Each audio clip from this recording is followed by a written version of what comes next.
이런 이야기를 한번 여러분 들어보셨을 거예요. 혹시 카지노에 없는 것이 두 가지 있다고 합니다. 카지노에는 어떤 것이 없을까요?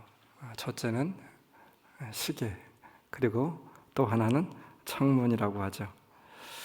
어떻게 해서든 카지노에 들어온 사람이 시간을 감지할 수 없도록 하려고 하는 그런 카지노 회사의 그런 책략입니다. 아차, 이렇게 시간이 많이 지났네 라고 하는 것을 느끼지 못하게 하는 것이죠. 그래서 시계가 보여서는 결단코 안 됩니다. 창문도 마찬가지입니다. 창문을 통해서 바깥 세상을 보아서는 안 됩니다. 현재 눈에 보이는 밀폐된 그곳이 전부라고 하는 생각을 만들게 해야 되는 것이죠. 이 카지노 사업의 그런 관건입니다. 시원한 공기와 자유로운 세상이 창문을 통해서 보여줘서는 안 됩니다. 왜냐하면 그렇게 하게 된다라고 하면 도박에 몰입할 수 없기 때문입니다. 저는 한 가지 더 없는 것이 있는 것 같아요. 무엇입니까? 거울도 카지노에 없지 않습니까? 자신의 얼굴을 잘 들여다보지 못하게 하기 위한 그런 카지노 회사의 그런 전략적인 그런 선택이라고 믿습니다.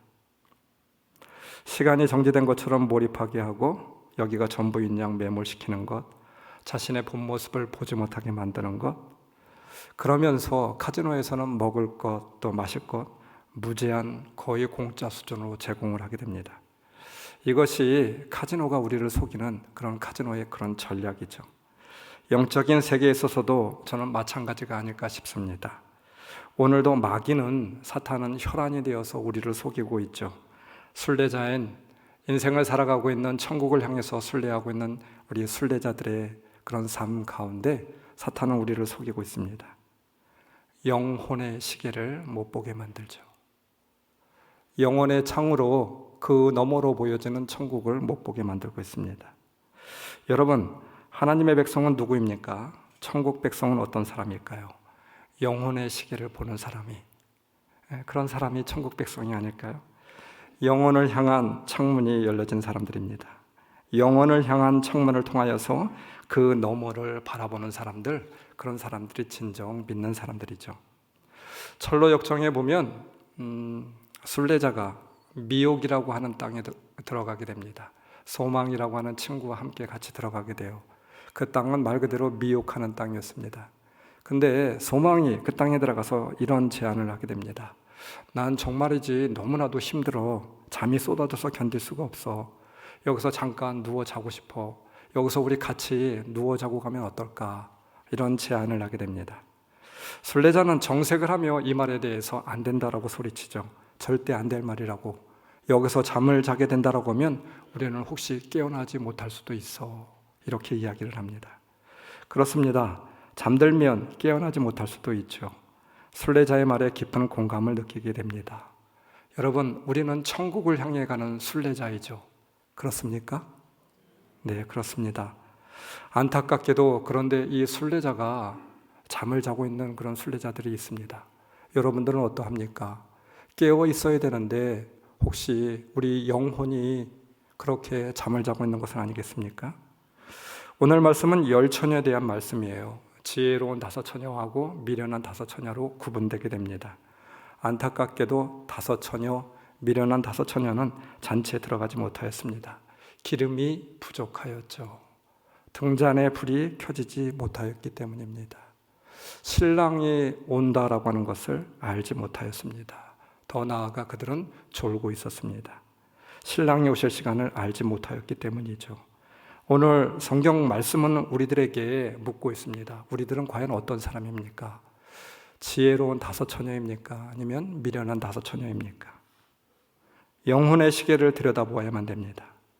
영원으로 열려진 창문을 바라봐야 한다라고 주문을 하고 있죠. 우리는 아직 고향으로 돌아가지 않았습니다. 잠들어 있을 때가 아니죠. 순례자가 말한 것처럼 깨어 있어야 될 줄 믿습니다. 잠이 들면 죽는다는 각오로 그렇게 졸음을, 우리의 뺨을 내리치면서 그렇게 깨어 있어야 될 줄 믿습니다. 사랑하는 성도 여러분, 오늘 이 시간 여러분들에게 묻습니다. 여러분들은 오늘 이 시간 어떤 자입니까? 미련한 다섯 처녀입니까? 아니면 슬기로운 다섯 처녀입니까? 오늘 말씀을 통하여서 우리의 심령을 다시 한번 깨워야 되지 않을까요? 오늘 이 시간 말씀을 통하여서 깊은 은혜를 같이 나눌 수 있는 귀한 시간이 되길 주님의 이름으로 축원합니다. 마태복음 25장 6절 그런데 한밤중에 외치는 소리가 났다. 보아라 신랑이 신랑이다. 나와서 맞이하여라. 신랑은 한밤중에 집에 도착하게 되었습니다. 낮에 왔으면 참 좋았을 텐데 한밤중에 오게 되어서 이것이 안타까운 일이에요. 1세기 당시에 그런 유대 사회에서는 이 결혼 예식을 하기 전에 약혼을 하게 되었다라고 합니다.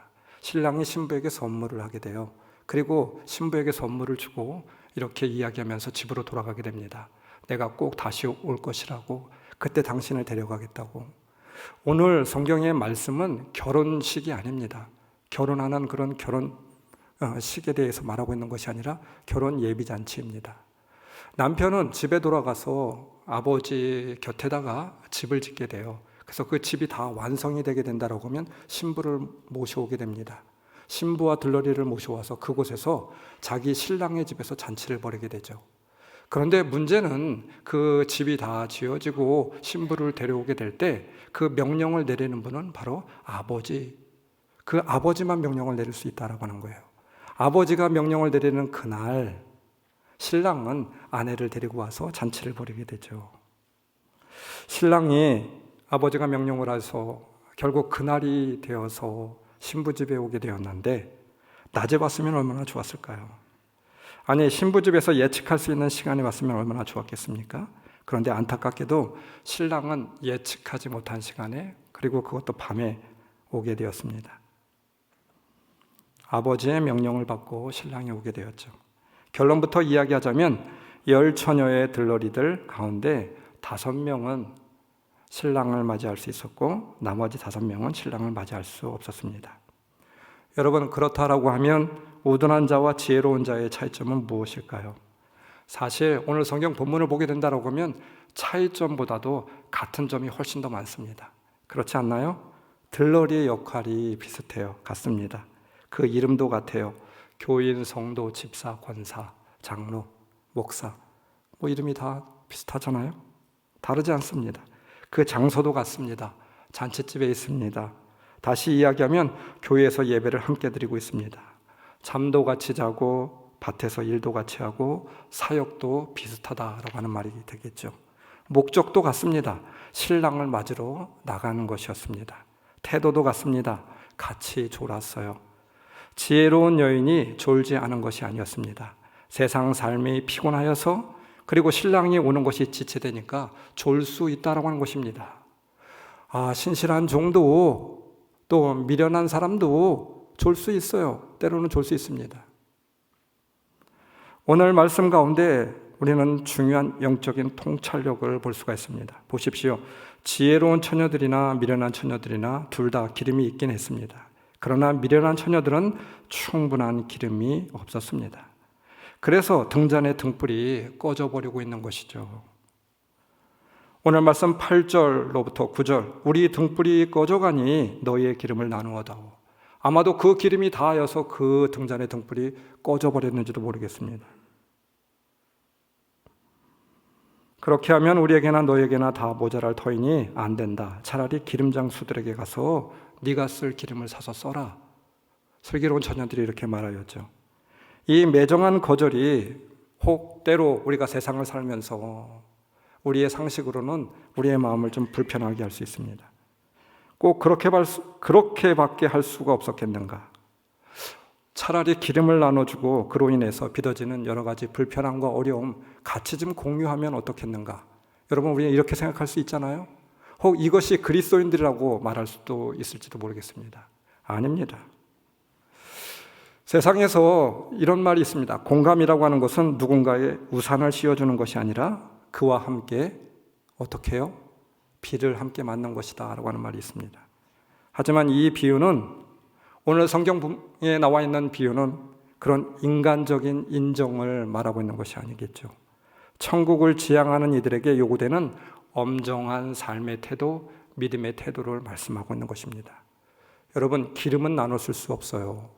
누구 때문에 천국에 가는 것이 아닙니다. 누가 대신 천국에 가주는 것이 아니잖아요. 그뿐입니까? 누구도 남의 삶을 대신 살아줄 수가 없습니다. 그렇기에 우리는 두렵고 떨리는 마음으로 오늘을 충만하게 믿음 가운데 살아가야 되겠죠. 청함을 받은 자는 많되 택함을 입은 자는 적으니라 하였습니다.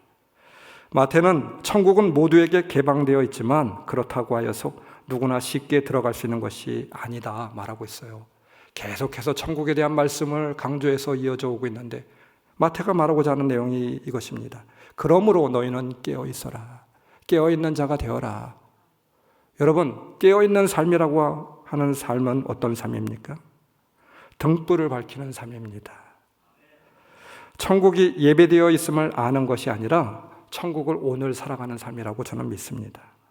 달란트 비유가 계속해서 이어져 나오고 있죠. 또 하늘나라는 이런 사정과 같다 하면서 비유의 말씀에 대하여 자세히 설명을 하고 있습니다. 우리가 너무나도 잘 알고 있는 달란트 비유, 5달란트, 2달란트, 1달란트. 그런데 주님께서 이렇게 말하고 있죠. 착하고 신실한 종아, 네가 작은 일에 충성하였으니, 네가 작은 일에 신실하였으니 주인과 함께 기쁨을 누리겠다 말씀하고 있습니다. 깨어있다는 것이 무엇인지에 대한 한 걸음 더 나아간 시각을 우리들에게 제공해 주고 있어요. 깨어있다라고 하는 것은 세속에 함몰되지 않는 것 그 이상입니다. 자기 위치를 지키며 충성되고 신실하게 세속에 함몰되지 않고 등불을 밝히는 그런 삶을 말하고 있어요.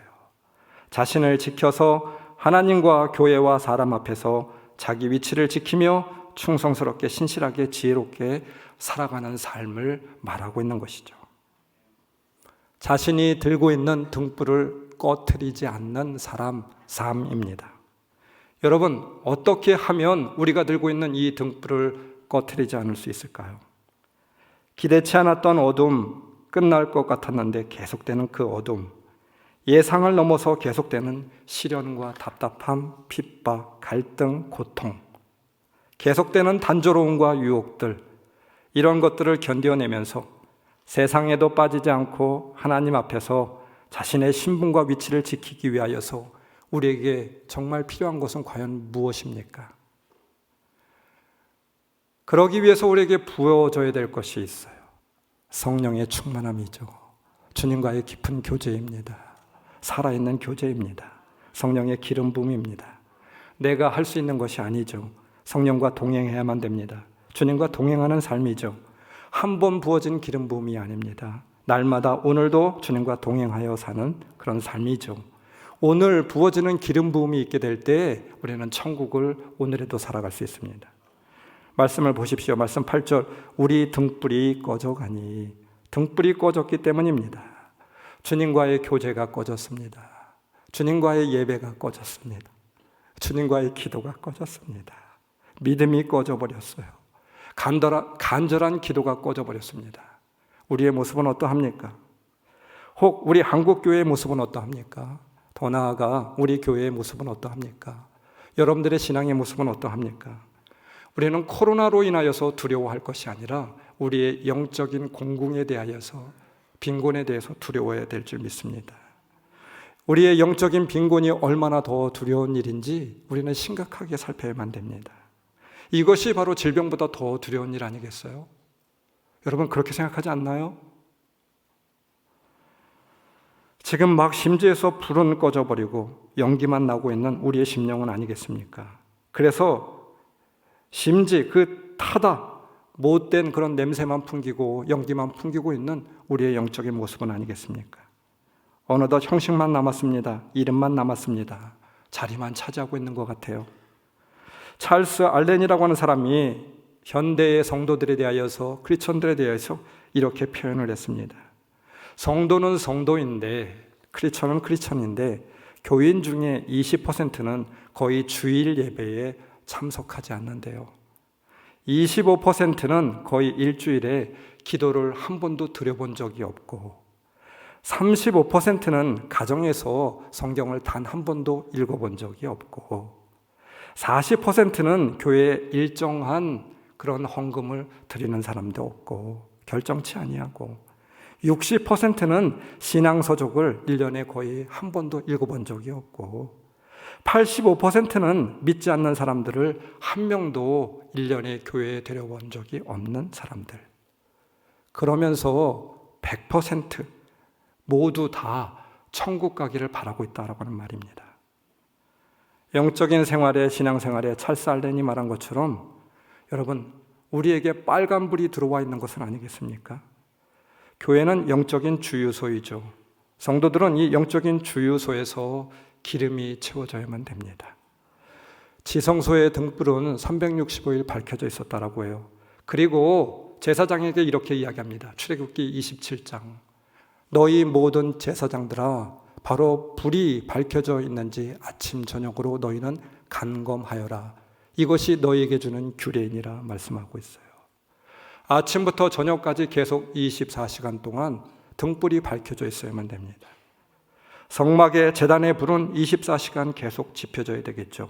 한 번 지펴지고 마는 것이 아닙니다. 끊임없이 계속해서 제단에서 지펴져야만 됩니다. 한 번의 불로는 거룩한 불을 담을 수가 없어요.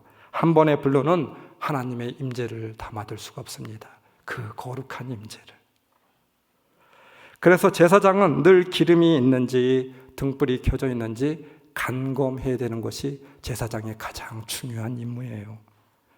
우리 믿는 자들의 믿음이 여러분 간검되어져야 되지 않을까요? 오늘 나의 신앙이 켜져 있는지 꺼져 있는지 간검되어져야 될 줄 믿습니다. 세상의 사람들이 우리를 욕하고 교회를 질책하고 있는 그런 일들이 요즘 많이 일어나고 있어요. 너무나도 안타깝습니다. 그런데 저는 한번 이렇게 생각해 보고 싶습니다. 여러분, 교회가 세상 사람들보다 못한가요? 우리 성도들이 세상 사람들의 삶보다 더 타락하고 더 부정하고 더 많은 죄를 짓고 살고 있나요? 아닙니다. 우리 교회 성도들이 세상 사람들보다 못하나요? 아니요. 월등하게 뛰어납니다. 훌륭합니다. 세상 사람들이 도저히 따라오지 못할 그런 도덕성과 인격을 가지고 있습니다. 그런데 왜 세상 사람들은 우리를 욕하고 조롱하고 핍박하고 있습니까? 그 이유는 저는 단 한 가지라고 믿습니다. 너희는 다르잖아. 너희는 세상의 등불이잖아. 너희마저도 등불이 꺼져버리게 된다고 하면 우리는 어떤 희망을 가지고 살아가야 돼? 이 세상은 점점 더 어두워져가고 타락하고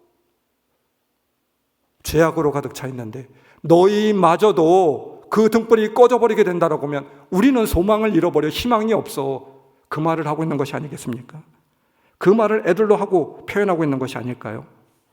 이 세상의 빛과 희망은 오로지 예수를 믿는 우리들 여러분들에게 있습니다. 그래서 더욱더 그 빛과 사명을 잃지 말라고 체근하고 있는 것이죠. 너희들은 다른 사람들이야. 등불이 켜진 사람들이야. 이 말을 하고 있는 것이죠. 불 꺼진 등잔은 필요 없습니다. 주님은 말씀하십니다. 맛을 잃은 소금은 길거리에 뿌려져 사람들에게 밟혀질 뿐이다 말하고 있는 것이죠. 저는 우리 교회가 다른 교회가 되었으면 좋겠습니다. 이 세상에 있는 또 하나의 교회가 아닌 주님이 정말 기뻐하고 주님이 찾으시는 교회가 되었으면 좋겠어요. 이 세상의 사람들에게 빛을 밝혀서 길을 인도하는 그런 교회가 되어야 될 줄 믿습니다. 그런 교회라고 믿습니다.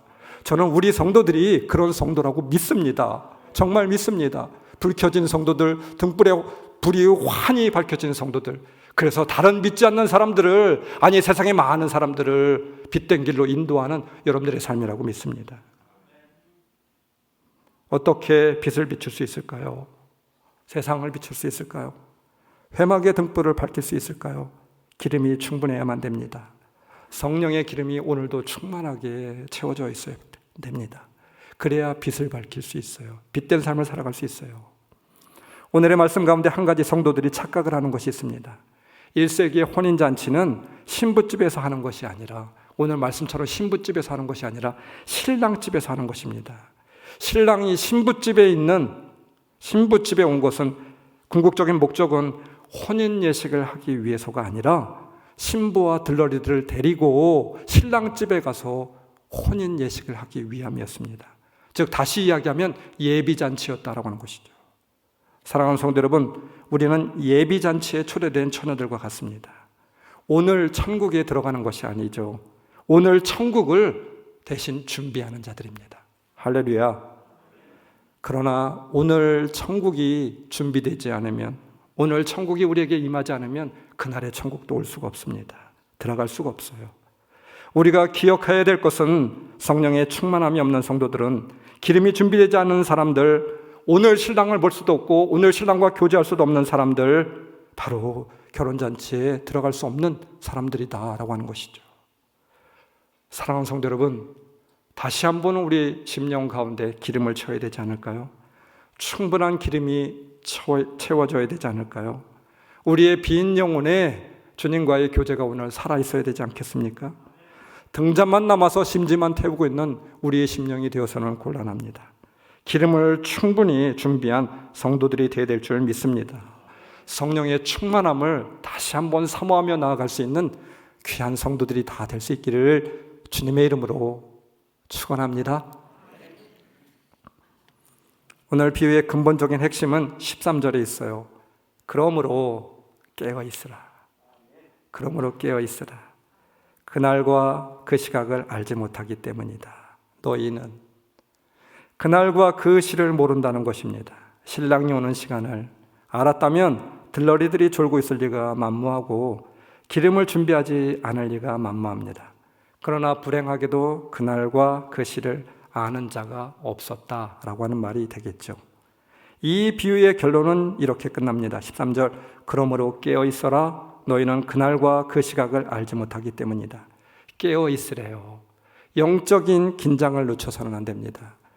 영적으로 우리는 깨어있어야만 됩니다. 안주해서는 안 됩니다. 어떻게 깨어서 주님을 맞이할 수 있겠습니까? 여러분, 깨어있는 자는 누구입니까? 깨어있는 삶이라고 하는 것은 어떤 것을 의미하고 있는 것일까요? 성경에서 깨어있다라고 하는 말과 연이어서 계속해서 같이 짝을 이루고 나오는 말이 있어요. 그것은 무엇일까요? 기도입니다. 기도하라라고 하는 말입니다. 마태복음 26장 40절, 그래서 베드로에게 말씀하셨다. 이렇게 너희는 한 시간도 나와 함께 깨어있을 수 없느냐? 깨어서 기도하여라. 누가복음 21장 36절, 또 인자 앞에 설 수 있도록 기도하면서 늘 깨어있어라. 기도하면서 깨어있으래요. 마태복음 26장 41절, 시험에 빠지지 않도록 깨어서 기도하여라. 베드로전서 5장 8절, 정신을 차리고 깨어있으십시오. 여러분의 원수 악마가 우는 사자와 같이 삼킨 자를 찾아 두루 돌아다닙니다. 그렇습니다. 기도로 깨어있어야 돼요. 기도하지 않으면 유혹에 넘어갑니다. 기도하지 않으면 시험에 걸려 넘어집니다. 기도하지 않으면 우리는 삶을 살아갈 수 없어요. 기도가 유일한 것입니다. 여러분, 다윗이 넘어졌던 이유가 무엇입니까? 다윗이 그렇게 광야에서 힘들고 어려운 생활을 하면서 도망자의 신세로 그의 삶이 하루하루가 살아가는 것이 너무나도 힘겨운 그 시간에, 목숨이 위태로운 그 시간에 바로 다윗에게는 눈물의 기도가 마르지 않았습니다. 그 많은 시편들이 다 그 광야의 삶 가운데 이어졌어요. 그러나 기도가 끊어지게 되었을 때, 눈물의 기도가 그치게 되었을 때, 회개의 기도가 그치게 되었을 때 그는 타락하게 되었습니다. 그의 인생 가운데 가장 깊은 나락으로, 절망으로 빠져들게 되었어요. 비극이 일어나게 되었습니다. 사무엘은 깨어 있었습니다. 영적인 어둠이 있었을 때 제사장 엘리는 눈이 어둡고 귀가 어두웠다라고 말하고 있습니다. 깊은 영적인 어둠이 드리웠습니다. 그러나 사무엘은 잠들지 않았습니다. 잠들지 않았다라고 하는 말이 무엇입니까? 깨어 있었다라고 하는 말이겠죠. 깨어 있었다라고 하는 말이 무엇입니까? 기도하는 자였다 말하고 있는 것이죠. 영적으로 깨어 있는 사람, 기도하는 사람입니다. 유일하게 깨어 있었던 사람, 기도의 사람이었어요.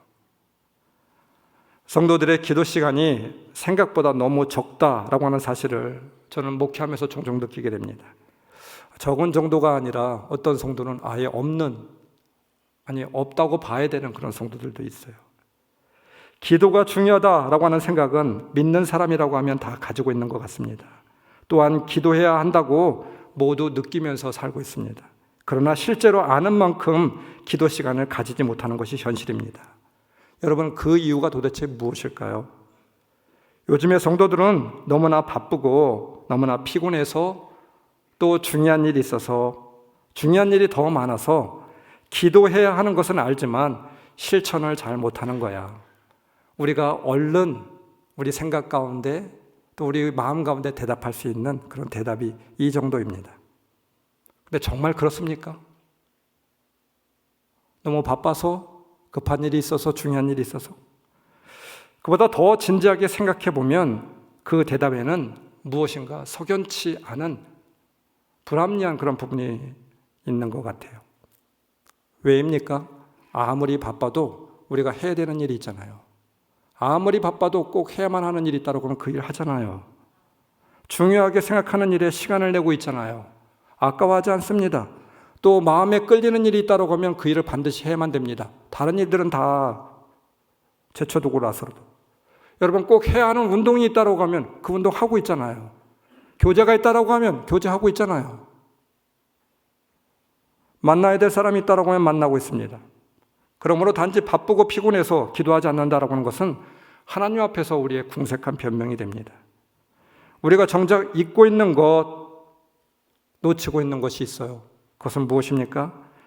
우리가 중요한 것과 유일한 것의 차이를 혼동하고 있는 것이죠. 이것이 기도를 안 하는 결정적인 이유입니다. 중요한 것과 유일한 것의 차이를 놓쳐버리고 있어요. 중요한 것은 말 그대로 중요한 것입니다. 그러나 유일한 것은 뉘앙스가 완전히 전혀 다르죠. 유일한 것은 다른 것으로 대체 불가능한 것입니다. 이것이 유일한 것이죠. 중요한 것과 유일한 것 정말 비슷한 것 같지만 완전히 다른 개념입니다. 여러분, 갓난아이에게 있어서 엄마는 중요한 것입니까? 유일한 존재입니까? 유일한 존재가 되겠죠. 세상에 하나밖에 없는 보물이 있다고 하면 이 보물의 가치는 중요한 것입니까? 아니면 유일한 것입니까? 유일한 것이 되겠죠. 그렇다라고 하면 하나님 앞에 나아가는 우리의 영적인 예배, 우리의 기도 생활, 이것은 중요한 것입니까? 유일한 것입니까? 여러분들은 어떻게 믿고 있나요? 여러분들에게 기도 생활은, 깨어서 기도하는 이 기도 생활은 중요한 것입니까? 유일한 것입니까? 착각해서는 안 돼요. 혼돈해서는 안 됩니다. 기도는 유일한 것입니다. 주님께서 말씀하셨어요. 기도 외에는 이와 같은 일이 일어날 수 없다. 다른 것으로는 안 된대요. 기도 외에는 우리가 살아갈 수 없어요. 기도 외에는 주님과 교제가 일어나지 않습니다. 성령의 충만함이 임할 수가 없습니다. 기도 외에는 우리가 세상에서 유혹을 이겨낼 수 없습니다. 기도 외에는 시험을 이겨낼 수가 없어요. 그래서 기도는 중요한 것이 아니라 유일한 것이 되어야 되는 것이죠. 중요한 것은 더 중요한 것 혹은 급한 것에 밀리게 됩니다. 그러나 여러분, 유일한 것은 결단코 밀리지가 않아요. 중요한 것은 대체가 가능하지만 유일한 것은 대체가 불가능합니다. 어찌 보면 약간 한 끗의 차이라고 볼 수가 있습니다. 그러니 이 한 끗의 차이가 여러분 하늘과 땅의 차이를 만들어낼 수 있다라고 하는 것이죠. 여러분, 사탄이 하는 것을 좀 보십시오. 사탄이 하는 것을 가만히 생각해 보세요. 사탄은 기도가 중요하지 않은 것이라고 우리에게 도전하지 않아요. 단 한 번도 그렇게 이야기하지 않아요. 기도 생활을 아예 버리고 포기해버리라 이렇게 말하지 않아요. 사탄은 바보가 아닙니다. 그 대신 순서를 살짝 바꿔놓죠. 여전히 기도를 중요한 것으로만 생각하자. 이것이 사탄의 생각입니다. 유일한 것과 중요한 것의 차이를 비집고 들어오게 되죠. 그러나 여러분, 그 한 끗의 차이는 어느새 하늘과 땅의 차이가 될 수가 있습니다. 기도를 아예 버린 것이 아니다라는 종교적인 자의감을 우리에게 안겨주고는 부주중에 우리의 영적인 능력을 송두리째 다 뽑아가게 되죠. 타락이라고 하는 것이 무엇입니까? 타락이란 아예 신앙을 버리고 방탕하게 막 나가는 것, 이것이 타락이 아닙니다. 그럼 무엇입니까? 타락은 우선순위의 교체예요. 타락은 우선순위의 교체입니다. 아주 미묘하게 살짝 바꾸는 것이죠. 중요한 것과 유일한 것을 모르게 만드는 것이, 이것이 타락입니다. 중요한 것과 유일한 것을 혼동하는 것, 이것이 정령 타락이죠. 반대로 더 나아가 중요한 것과 유일한 것을 아는 것, 이것이 무엇입니까? 깨어있는 사람, 깨어있는 자. 오늘 성경은 그렇게 말하고 있어요. 기도가 유일한 것임을 아는 것이죠. 천국이 우리의 유일한 소망임을 깨달아 알 수 있는 우리가 되어야 될 줄 믿습니다. 주님은 기도하셨어요. 주님에게 기도는 유일한 것이었습니다. 예수 그리스도로 살기 위한 유일한 것, 바로 기도였습니다. 바쁘기 때문에 기도하였습니다. 그래서 깨어서 기도하셨습니다. 말씀을 준비하면서 이런 글을 보게 되었어요. 죽음과 바쁨 사이에는 깊은 관계가 있다라고 하는 말입니다. 임종을 앞둔 사람들, 호스피스 병동에서 근무를 하고 있었던 한 간호사가 이런 글을 적었습니다. 환자의 상태가 나빠질수록, 죽음이 가까울수록 모든 것이 빨라진대요. 여러분 그렇지 않나요? 맥박이 빨라지고 심장박동이 빨라지고 의료진도 빨라지고 보호자도 빨라지고 모든 것이 다 바쁘게 돌아갑니다. 빨라집니다. 죽음과 가까워질수록. 일리 있는 말이 아닐까요? 죽음과 가까워지면 바빠집니다. 이러한 현상은 몸뿐만 아니라 마음에도 나타나게 되죠. 죽음에 가까운 사람의 몸이 차가워지듯이, 시체가 차가워지듯이 바빠지면 마음도 차가워지게 됩니다. 실제로 정신없이 바쁜 사람 옆에 가면 대부분 우리가 느끼는 것은 무엇입니까? 싸늘한 냉기를 느끼게 돼요. 말을 걸 수도 없고 따뜻한 온정을 느낄 수도 없는 것이죠. 여러분, 바쁘다라고 하는 이 바쁠 망자 어떻게 생겼는지 아세요? 마음 심자와 망할 망자를 쓰고 있습니다. 즉 마음이 죽은 것과 같다라고 하는 말입니다. 마음이 마치 죽은 시체처럼 되는 것, 이것이 바쁨이요 바쁠 망자라고 하는 말이 되겠죠. 바쁠수록 마음은 죽음과 가까워지게 됩니다. 차가워진다라고 하는 말입니다. 말기암 진단을 받고 있었던 한 집사님이 이런 고백을 해요. 너무들 바쁘게 살지 마세요.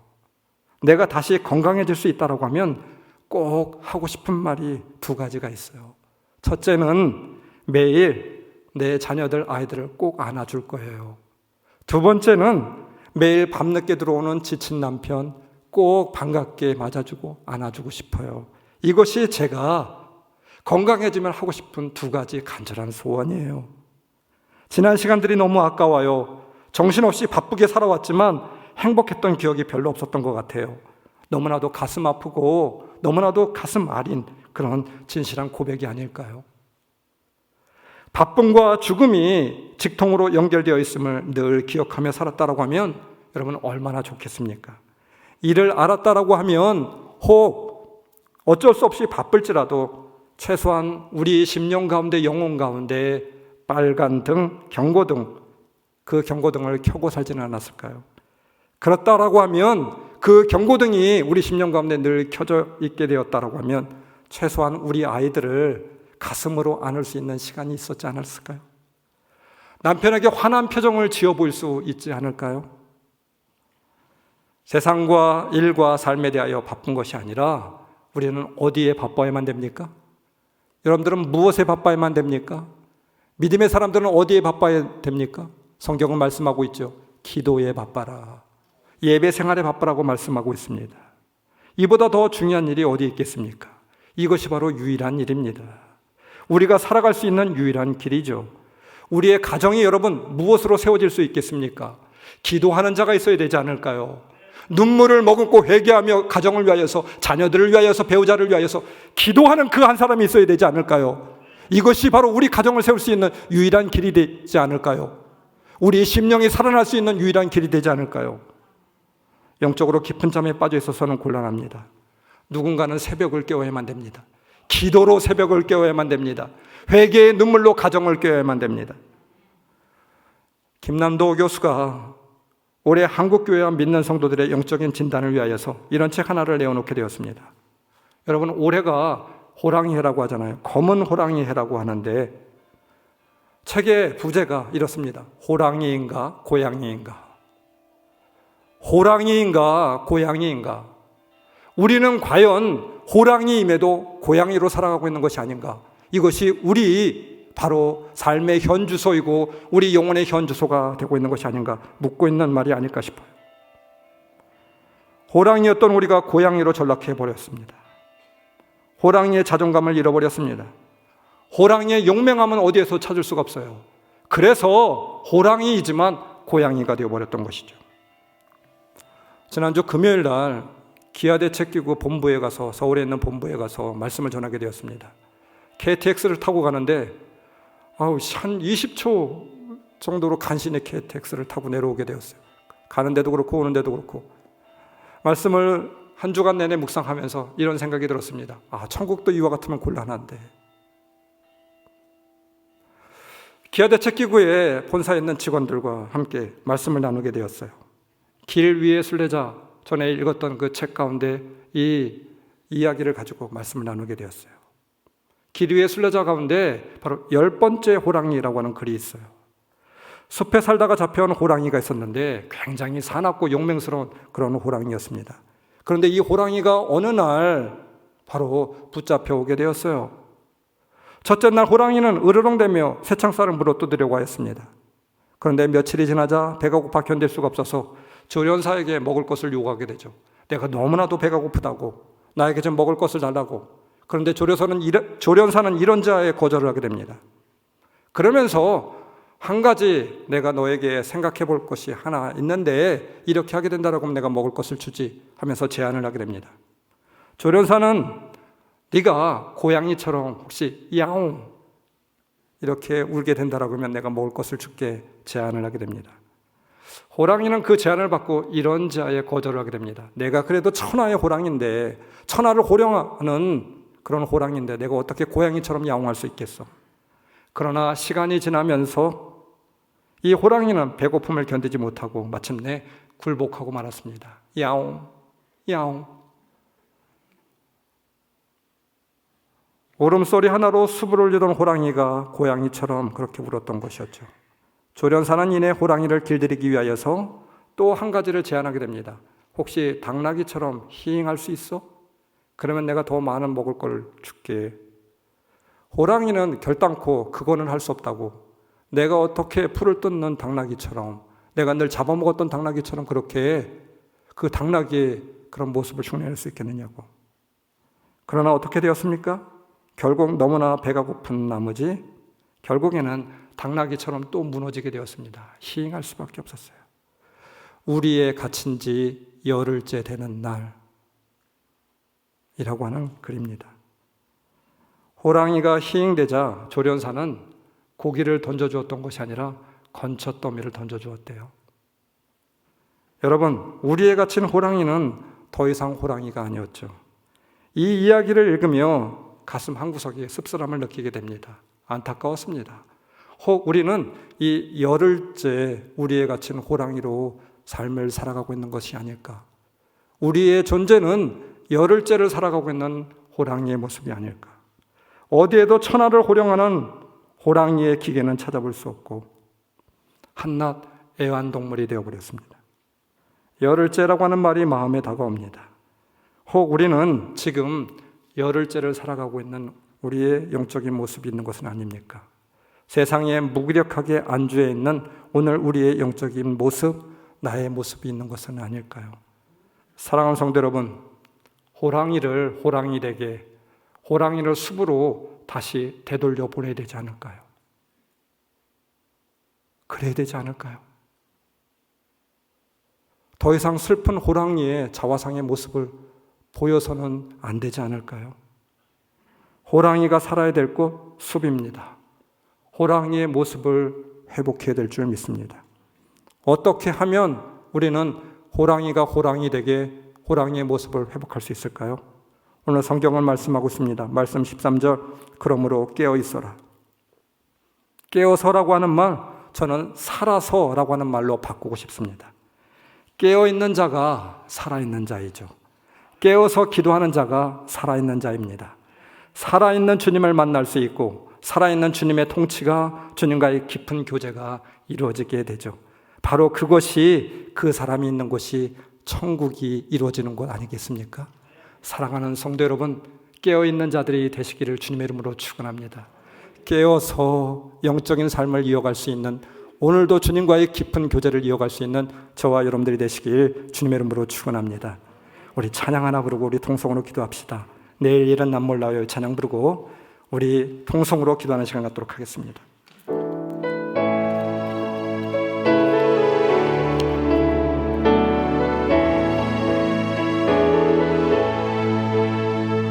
내일 일은 남 몰라요 하루하루 살아요 불행이나 요행함도 내 뜻대로 못해요 험한 이 길 가고 가도 끝은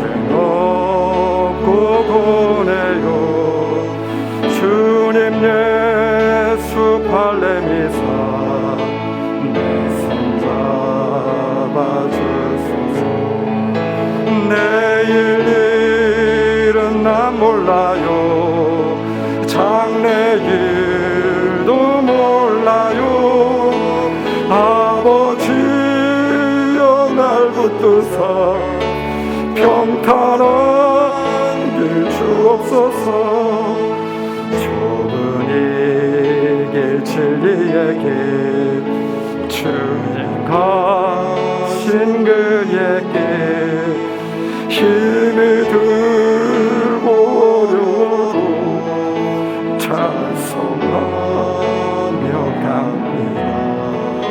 성령이여 금성을 항상 들려주소서. 내 마음은 정했어요. 편치 말게 하소서. 내일 일은 난 몰라요. 장래길도 몰라요. 아버지여 아버지여 주신 소명 이루소서. 만왕의 왕 예수께서 이 세상에 오셔서 만 백성을 구속하사 참구주가 되셨네. 순교자의 돈을 받아 나의 믿음 지키고 순교자의 신앙 따라 힘없음을 전하세. 불과 같은 성령이여 내 맘에 항상 계셔. 천국 가는 그날까지 주여 지켜주소서. 우리 오늘 이 시간 말씀을 통해서 통성으로 기도하는 시간 갖도록 하겠습니다. 하나님 아버지 하나님, 오늘 이 시간